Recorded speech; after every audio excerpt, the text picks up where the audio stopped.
Linda, il est 10 heures. Vous pouvez allumer vos caméras si vous le souhaitez. Bonjour, bonjour tout le monde. Bon, petit live du dimanche, ça fait un petit bout de temps parce qu'il n'y en avait pas eu en avril. On va faire mini étirement, etc. Ensuite, un peu de dynamisation, ça va faire du bien.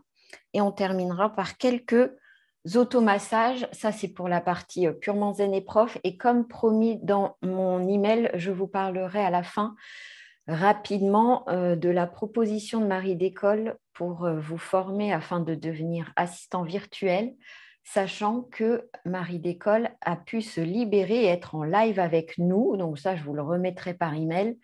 Mercredi qui arrive là, à 11 heures. Comme ça, elle parlera beaucoup mieux que moi. Moi, je vais juste, on va dire, teaser le truc. Et voilà. Parfait. Allez, vous pouvez rester assis dans un premier temps, mais sachant que ça va pouvoir aussi se faire debout si vous le voulez. Par contre, si vous êtes assis, vous mettez vos pieds au sol, les deux pieds. Donc, pour cela, il est plus agréable d'avancer un petit peu nos fesses sur la chaise, d'avoir en gros un tiers de cuisse sur la chaise. Ça vient poser naturellement les pieds. Si vraiment vous êtes plus que 90 degrés entre vos cuisses et votre buste, un peu en plongée comme ça, c'est pas bon du tout. Ça vient tirer le bas de vos lombaires. Alors, allez chercher une boîte d'archives, un bottin, que sais-je, pour vous mettre sous les pieds, mais ne pas rester avec cet angle très mauvais. Un bon angle pour nos cuisses, c'est 90 ou un tout petit peu moins, mais pas plus que 90 entre vos cuisses et votre buste. Voilà. Donc, une fois que vous êtes bien installé, je vais vous montrer, je parlerai de la respiration après. On va venir pencher la tête, voilà, sans venir embarquer les épaules ni rien. Et on va juste aller amener son menton vers l'épaule droite et créer un étirement, hop, par ici. Je ne me souviens plus de tous les noms des muscles. Hein. Il y a des choses, j'ai décidé d'oublier, jusqu'à mon code Facebook. Donc, hop, on tourne. Voilà.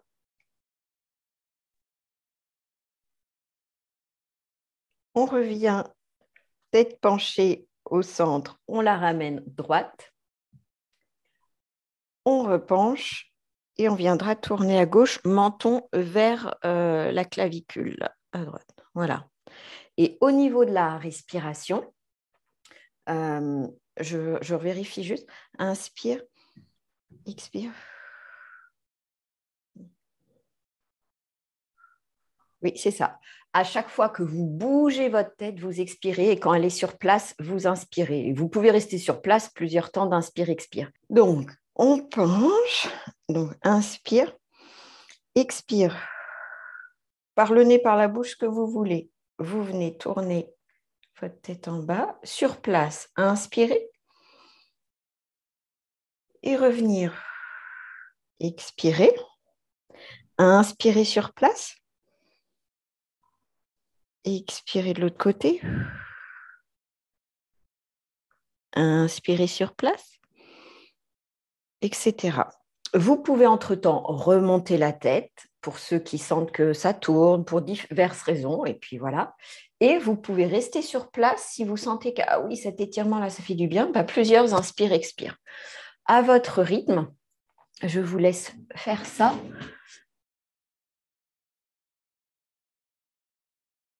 Maintenant, on va venir étirer toujours au niveau de la nuque, mais une autre partie. Et cette fois-ci, vous venez écarter votre épaule de votre oreille droite dans une oblique, menton plutôt rengorgé. Voilà. Et vous laissez cette fois-ci l'étirement et je pense que vous sentez que ce n'est pas le même muscle qui tire. Respirez bien. Profitez-en pour venir décongestionner du coup au niveau de l'épaule parce que vous devez sentir que ça descend jusque dans l'épaule. Oh, laissez-vous bailler si ça vient. Voilà. Et vous revenez très tranquillement Et puis de l'autre côté, on écarte son oreille gauche de son épaule gauche. On étire, menton plutôt rengorgé. Voilà. Et on s'en fiche de ce qui se passe ici. N'essayez surtout pas de faire comme des fois on vous dit de rapprocher cette oreille de cette épaule, mais surtout pas. Il faut qu'ici soit toujours libre. On ne pince rien. On se grandit en même temps. C'est vraiment un étirement dans l'oblique. Et vous devez sentir que même depuis le coccyx, vous vous grandissez toute votre colonne. Voilà. Et on revient.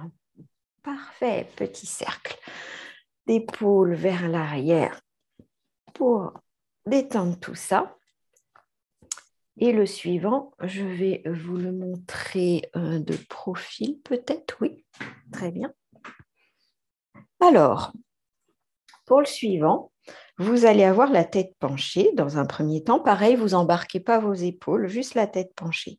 Vous allez amener vos mains, la droite à droite, la gauche à gauche, le plus près que vous pouvez de vos omoplates. Et ensuite, dans un même mouvement, les mains, elles vont aller vers le cou, clavicule, et la tête, elle, va aller vers l'arrière. Jusqu'à ce qu'il y ait OK pour vous. Et arriver là, au niveau des clavicules, soit au-dessus de ce truc-là, soit en dessous, vous venez juste faire une mini vibration. Là où ça vous appelle, jusque là où vous serez arrivé. Je remontre, je réexplique bien. Donc, main droite à droite, main gauche à gauche, tête penchée. Et la tête vient se dérouler vers l'arrière pendant que les mains, elles, viennent glisser vers l'avant. Hop, je me tourne jusqu'au clavicule, dessus ou dessous, l'os là de la clavicule. Et petite vibration, mini, mini. Allez, on met et puis on glisse. Hop, moi j'ai le micro, je vais décaler le micro. On glisse, on glisse, on glisse, on glisse, on glisse, on glisse, la tête vers l'arrière, sans pincer derrière. On ne va pas plus qu'un angle tout à fait correct. Et petite vibration au niveau de la clavicule. Si jamais en glissant, ça vous fait mal parce qu'en fait, votre peau est trop sèche, prenez un petit coup de crème ou un petit coup d'huile, même huile de tournesol, on s'en fiche. Si vous avez que ça sous le coude pour glisser un peu mieux, mais juste un minimum, juste pour sentir que ça glisse un peu, mais il faut quand même que vos mains agrippent votre corps. C'est pas un toucher plume, on agrippe pour venir chercher des tensions et les décrocher. Voilà. Très bien. Et quand vous en avez fait... Ah oui, je n'ai pas dit au niveau de la respiration. En fait, c'est comme d'hab. Dès qu'on bouge, on expire. Donc, on est là, on inspire. Et en venant chasser les toxines, on chasse les tensions. Et du coup, ça peut se terminer par un petit bout de rétention. Et puis après, vous réinspirez, vous réexpirez avant de vous remettre dans la position. Voilà, ce qui compte, c'est de respirer. Après, l'apnée a des bons côtés aussi. Donc, ce qu'il faut juste, c'est en être conscient. C'est une apnée faite volontairement. C'est pas « Ah mince, je suis en apnée, j'ai fait tout le mouvement sans respirer et je ne m'en suis pas aperçue ». Elle est là, la nuance. Les apnées sont très bonnes. C'est pour ça qu'on en fait dans certains mouvements de yoga, etc. Mais c'est fait en conscience. On sait quand on inspire, on sait quand on est en rétention, on sait quand on expire. Alors que des fois, dans la vie de tous les jours, on fait des trucs et on ne respire pas, mais on ne le sait même pas. Hop, petit coup d'eau. Pour tout le monde, s'il vous plaît. Parce que là, on chasse des tensions. Et là, la petite vibration, ça vient se mettre au niveau d'un des gros ganglions lymphatiques. Alors, comme elle est mini, d'habitude, je déconseille à des personnes qui ont des maladies type auto-immune, etc. Mais là, c'était vraiment une mini vibration et on n'en fait que quelques-unes, donc vous ne risquez rien. Mais ça va remettre en mouvement toute votre lymphe. Et votre lymphe, elle est là pour faire circuler les toxines jusqu'à ce qu'elles sortent. On n'a pas 20 000 façons de faire sortir les choses de notre corps. Donc, c'est OK de tousser un peu gras, c'est OK de moucher, c'est OK d'aller uriner. Et du coup, si on aide en buvant bien, ce canal va être bien utilisé et c'est cool, quoi. C'est un canal pas trop dérangeant dans sa vie de tous les jours. On se fait un petit étirement bras couronne. Pareil, vous pouvez rester assis, mais s'il y en a qui ont besoin d'être debout, bah, vous pouvez vous mettre debout. Tout ce qu'on a fait depuis le début peut se faire assis ou debout. Donc, parfait. Toujours les pieds. Hop, moi, je m'amène mon petit truc pour me surélever mes pieds, pas aller me faire mal au lombaire. Voilà, donc toujours les pieds au sol ou sur un élément qui vous permet d'avoir les deux pieds posés et votre angle toujours 90 ou un tout petit peu moins, mais pas plus pour ne pas tirer les lombaires. Vous allez mettre vos mains ici, voilà, en couronne, agrippées juste comme ça, ici, voilà. Vous allez inspirer et à l'expire, vous allez les monter et presque à mi-parcours, vous tournez vos mains, paume vers le plafond. Donc, inspire ici. Et voilà. Très bien. Menton rengorgé. On regarde quand même un regard à peu près droit. Sinon, en fait, si on regarde bas, naturellement, on penche la tête et c'est plus rengorgé, hein. Donc, rengorgé, c'est juste... Voilà. Très bien. Bah, vous respirez là-haut quelques temps. On s'étire. On essaye de venir créer l'étirement tout le long de la colonne. Voilà. Inspirez. Et expire. Vous revenez et vous retournez vers vous. Si ça c'est venu déjà bien tirer trop vos épaules, vous posez un petit temps. Si c'est OK, bah vous reprenez. Sachant que là, comme j'expliquais, on est resté longtemps là-haut, mais il n'y a pas besoin de rester longtemps là-haut, hein. Je vous le refais plus en dynamique. Inspire, expire. Inspire, expire. Inspire, expire. Inspire, expire. Et revenez poser. Donc, les deux variantes sont possibles. 3 fois en dynamique ou une fois. Et quand vous êtes en haut, vous respirez plusieurs fois, vous redescendez et vous venez reposer vos épaules.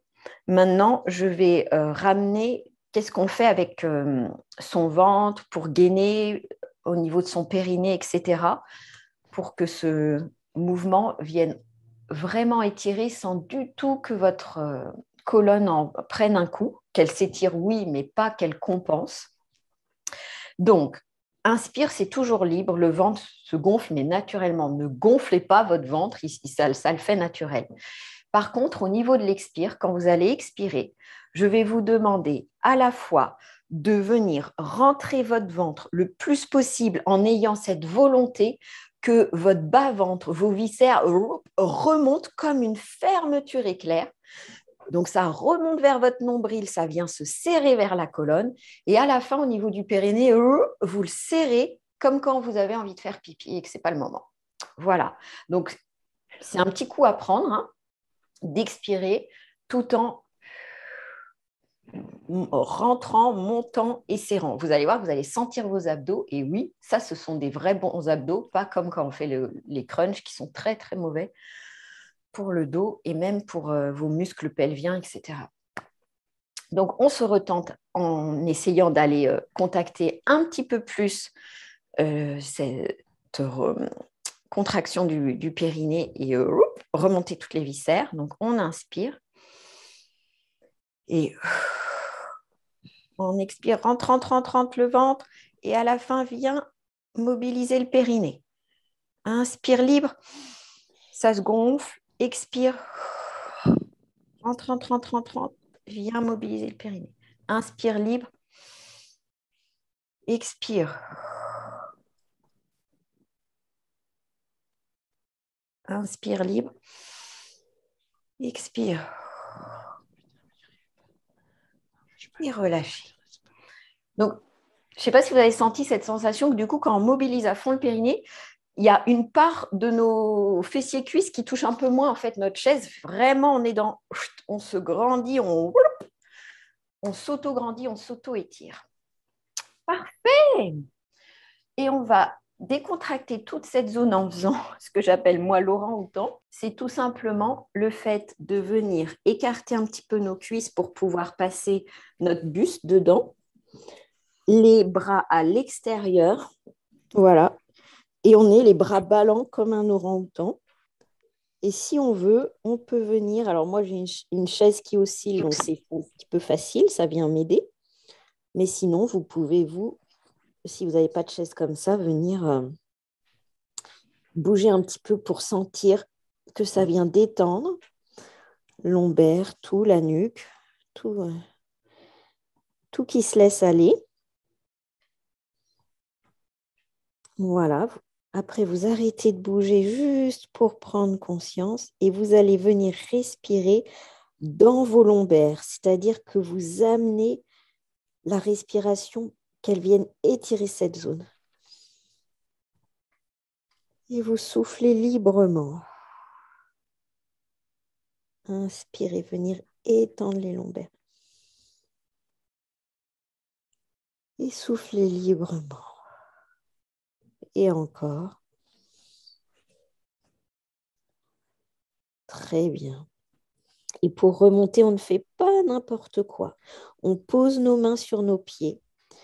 Elles viennent longer. On a toujours la tête et tout qui est au même endroit. Elles viennent longer nos mollets et arriver au niveau de nos genoux cuisses. Elles viennent prendre appui. La tête toujours enroulée et elles nous aident les mains en poussant à remonter très, très, très, très, très, très, très, très, très, très, très délicatement la colonne. Et on termine par la nuque, la tête, un petit temps les yeux fixes au loin. Voilà, ça évite que ça tourne et ça permet aux yeux aussi de se détendre. Donc, si vous êtes face à l'écran, enlevez-vous de l'écran, hein. Regardez au loin, loin. Voilà. Et amenez vos mains à une vingtaine de centimètres, trentaine de centimètres. Regardez vos mains, rapprochez-les, écartez-les un peu, juste pour ramener de l'accommodation. Et on est tout bon. Pour ceux qui n'ont pas trop l'habitude de s'étirer, tout ça, c'est normal si dans la journée ou même demain, vous allez sentir des lieux qui ont travaillé. On n'a rien fait en force, mais ça travaille profondément. Allez, on va se mettre debout. Et on va faire nos 30 secondes de on court sur place, vraiment des petits pas très rapides. Voilà, on respire et on est reparti pour 30 secondes.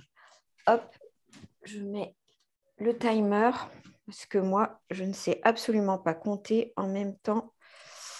Alors, je ne vous mets pas 10 minutes.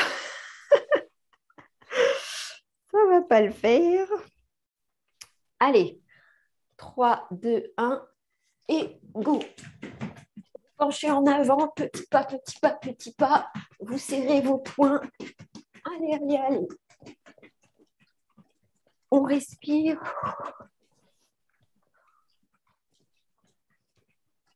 Allez, allez.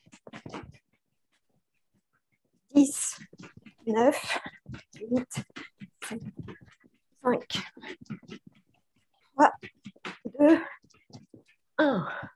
Ralentissez doucement. Hop. En sautillant. Pas un arrêt brutal. Hein. Arrêtez. Très bien.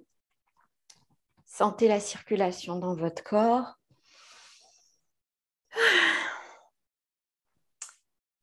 Et quand c'est OK pour vous, on est reparti. Et là, vous essayez de monter un peu plus les genoux, de dynamiser encore un peu plus, de vous donner encore plus à fond, comme si c'était vos dernières 30 secondes. On est parti.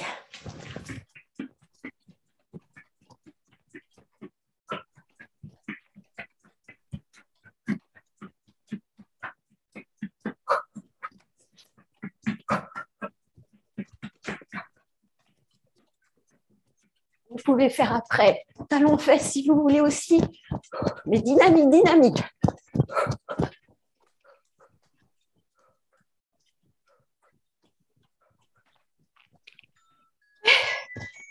Vous reprenez un sautillé un peu plus doux.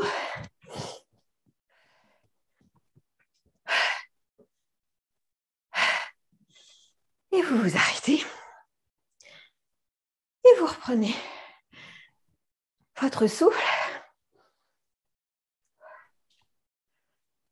Et quand c'est OK pour vous de fermer les yeux, jambes écartées comme vous le souhaitez.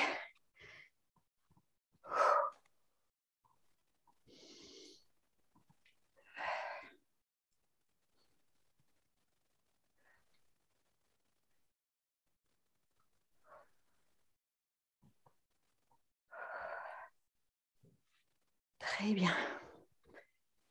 Parfait. L'idéal serait de refaire une troisième fois. Buvez un bon coup d'eau. Un petit automassage pour terminer, puis ramener un peu d'apaisement. Hop, monter un petit peu ma caméra. Donc, l'automassage va être au niveau de par là, ce qu'on appelle la ride du lion. Alors, attendez, j'ai noté le nom. Le muscle corrugateur du sourcil, le muscle abaisseur du sourcil et du muscle pyramidal. Ça va venir détendre toute cette zone. Donc, avec votre index, vous allez partir de là, et très délicatement, et puis après l'autre. Voilà. Et vous essayez de lâcher le contact très délicatement. Voilà. Et vous pouvez alterner l'un l'autre. Hop. Hop. Donc, on part à droite pour aller sur la gauche et on part à gauche, coin de l'œil, pour aller à droite. Et vous pouvez là, alors pas les jambes croisées s'il vous plaît, mais par contre, vous pouvez avoir le dos complètement relâché sur quelque chose. Hein. On n'est plus dans le maintien, on est dans la pure détente. Et vous respirez. Vous baillez.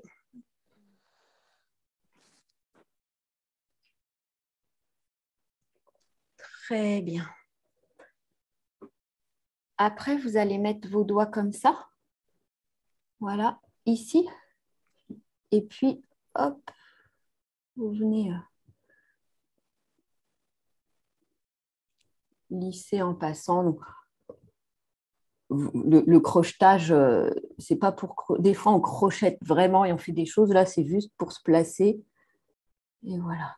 Et pensez à aller sous votre sourcil, à aller sur votre sourcil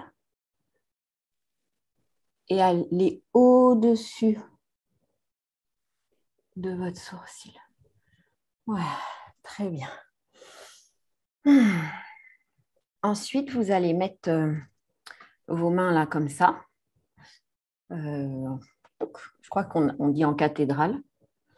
Et vous allez longer votre nez. Et puis arriver ici, vous voyez, hop, vous ouvrez. Voilà. Les pouces, vous les laissez faire leur vie. Hein. Certains d'entre vous vont avoir les pouces qui vont, je ne sais pas quoi faire.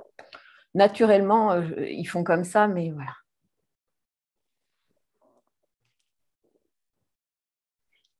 Et toujours, hein, on termine le mouvement. Moi, en fait, tant que j'ai de la peau ou quoi à toucher, ben, je continue mon mouvement. Je ne lâche mes mains que quand il y a vraiment... Voilà, donc soit c'est par là et puis bah, du coup, je lâche. Soit mon mouvement après va un peu plus du coup vers le bas. Ça dépend des fois. Et dans ce cas-là, je lâche ici. À vous de voir. Et donc, la volonté pour aller détendre ce muscle corrugulateur et tout le bazar, là, c'est qu'arriver ici, là, vous étirez bien. sur le tranchant de vos index. Voilà. Et puis ensuite, on va poser nos mains. Alors, ça ne va pas toucher les orbites de vos yeux, enfin le globe oculaire, je veux dire. Vous allez poser vos mains comme ça. Enfin, quand je monte, ça donne ça. Voilà, dessous le sourcil et vous longez la paupière, le sourcil et vous étirez.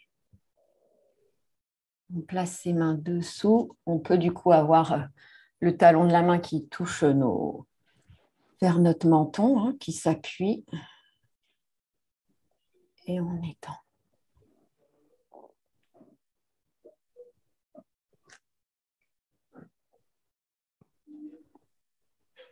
Parfait. Et on termine par le classique qui est, à savoir le peigne. Les mains comme si c'était des peignes, 3 fois vers l'arrière tout droit, tout droit, tout droit, tout droit, tout droit, tout droit, jusqu'au bout du bout. En venant essayer, s'il vous plaît, de toucher votre crâne jusqu'au bout du bout du bout du bout, donc jusqu'à la nuque. Et puis 3 fois côté derrière oreille.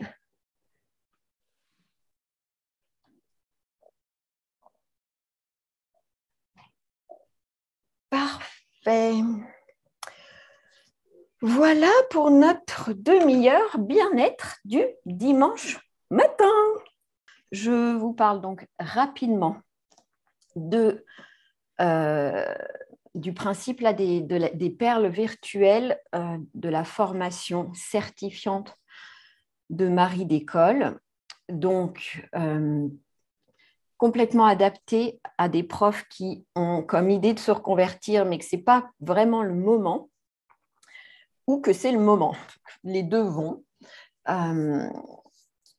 puisque c'est une formation en ligne, alors qui demande un certain investissement en temps, ça c'est une évidence, un minimum d'énergie, donc je le déconseille fortement à toutes celles qui m'écoutent, et tous ceux, mais bon, je travaille plus avec des femmes, qui frôlent le burn-out, ou qui sont en plein dedans. De toute façon, si vous êtes en plein dedans, vous êtes là cloué au lit et vous ne pouvez même pas me regarder. Donc voilà, ou qui viennent d'en sortir et qui ne sont pas encore pleins en énergie parce que ça en demande beaucoup. Après, comme toute chose, quand on sent qu'on fait quelque chose pour soi et tout, ça aussi, ça remonte en énergie. Mais vigilance. Et peut-être d'abord bien se remonter en énergie et après faire ce genre de formation qui vont continuer de monter en énergie. Voilà, donc ceci étant dit, je crois que la formation dure 6 à 9 mois, je ne me souviens plus bien exactement. Et vous êtes encadré par Marie d'école qui vous forme au métier d'assistant virtuel. Comme je le disais, c'est un métier en plein essor puisque toutes les entreprises et auto-entreprises, qu'elles soient en ligne ou physiques, délèguent tout ce qui est compta, tout ce qui est machin, etc., à des personnes qui, elles, bossent de chez elles. Ça leur fait des frais en moins quoi aux entreprises, etc. Donc, du coup, forcément, elles se tournent vers ces personnes-là. Et donc, le panel est hyper large. Donc, du coup, vous apprenez à faire du texte, à faire tout sur ordi, à faire du podcast, à faire de la vidéo si quelqu'un vous demande de le faire. Et ce n'est pas vous tournez en vidéo, c'est avoir la vidéo de votre patron ou patronne et savoir faire le montage comme elle le souhaite. C'est tout ce qui est planification, tout ce qui est comptabilité, bref, tout ce qui est délégable par quelqu'un. Donc, égal de tout ce qui n'a pas besoin du cerveau de la personne qui est aux manettes, mais qui peut être fait par n'importe qui d'autre qui a la charte, j'ai perdu le terme, la liste des choses à faire. Il y a un autre terme, mais ce n'est pas grave. Et vous êtes donc à la fois encadré par Marie et vous êtes encadré par un tuteur ou une tutrice, ce que moi j'ai été pour Élodie pendant, donc je crois que c'est 9 mois du coup, mais je suis un peu perdue. Et c'est-à-dire que Élodie ne savait pas faire de montage vidéo, moi si, donc je lui ai appris. Et après, je pouvais lui donner une vidéo brute, par exemple comme celle d'aujourd'hui, et on coupe les moments où il n'y a pas, par exemple les moments où je recherche mon code Internet, il n'y a pas besoin que ça soit après dans le replay. Donc voilà. Et c'est plein de choses comme ça. Et ça vous donne des compétences qui sont après, mais utiles partout. Maintenant, le numérique, il faut avoir un minimum de compétences. Dans les autres choses que vous apprenez, c'est les réseaux sociaux, donc Instagram, Facebook, etc. Être modérateur, poster du contenu.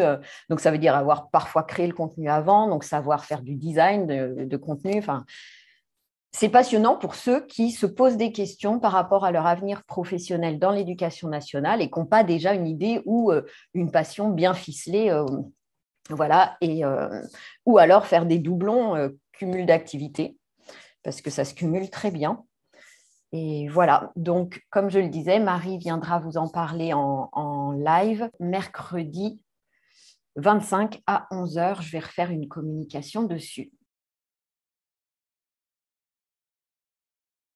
Très belle journée tout le monde. Ciao, ciao!